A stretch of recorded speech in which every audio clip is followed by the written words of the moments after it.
What do these three things have in common? A room filled with 300 hand-drawn portraits of every single employee at a company, hung up during an end-of-year party in the breastfeeding room.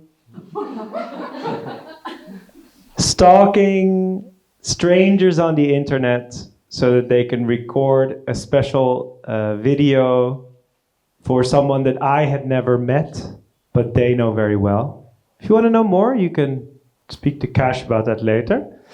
Or painstakingly inflating 300 balloons, then placing under each balloon the name of the employee so that the company can find each other's balloons for each other's in like a cute 10-minute segment.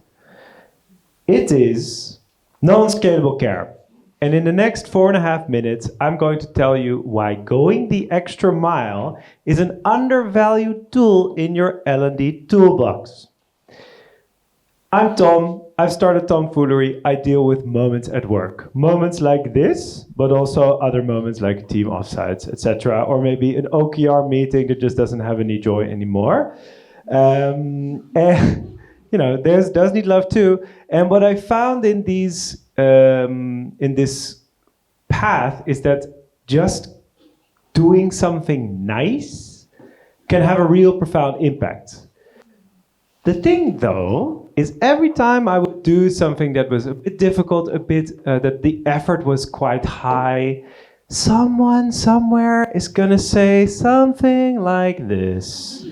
And it was always with the face too, where they would kind of sprinkle the face and go like, yeah, I mean, we're not going to do that every time, right? Or, well, I'm sure AI can fix this, or etc., etc. And the point I think I found is that, of course, companies are really good at making things scalable, and we should cherish them and like celebrate them for it because they make capitalism much money.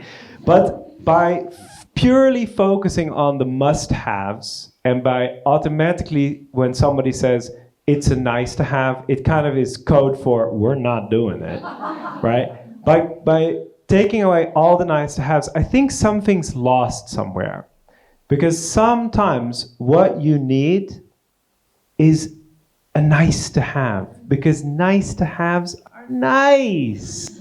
And sometimes, in some places, in some companies, what you need is something nice. Now, I know it's January right now, you've got a gigantic timeline, milestone-filled thing, and you're like, are you really telling me to be less efficient?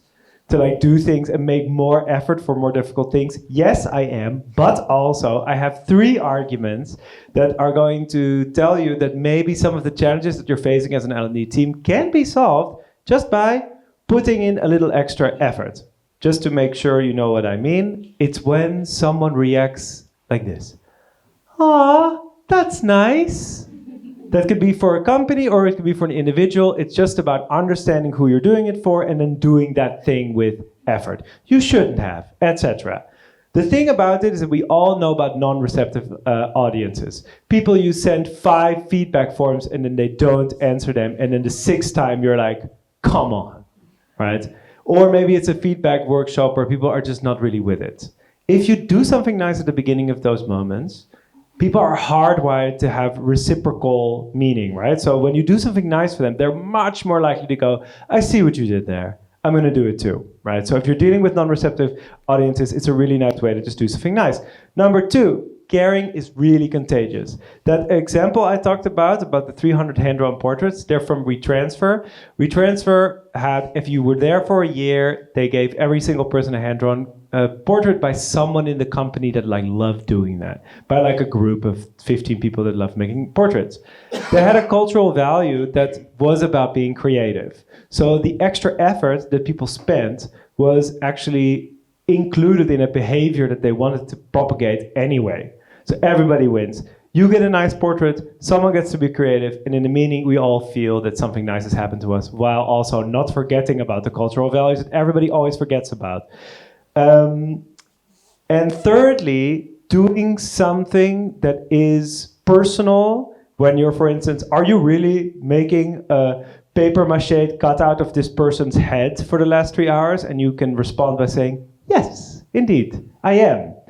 It can take events or moments from a good to an amazing quality level, because people feel the personal attachment that you're doing it for. So when you see this sort of feedback, it's because it's a personal touch that we see. For instance, when you think about the emotional engagement from the engagement formula that was earlier said. The thing is that, okay, hopefully you understand that sometimes going the extra mile is nice, but where do you start? Simple.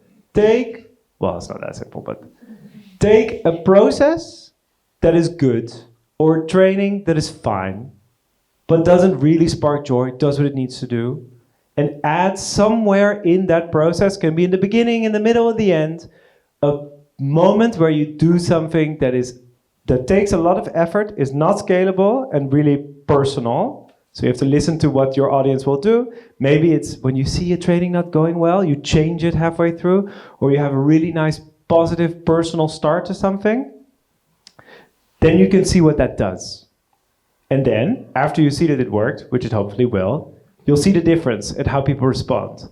Then you can think of me and go like, because I can help you with that if you would like. But the whole overarching narrative around this is more about experience design, which is more thinking about what an experience should be like, or over than just the thing you have people do. And that's where you can put in your heart, and I really enjoy doing that.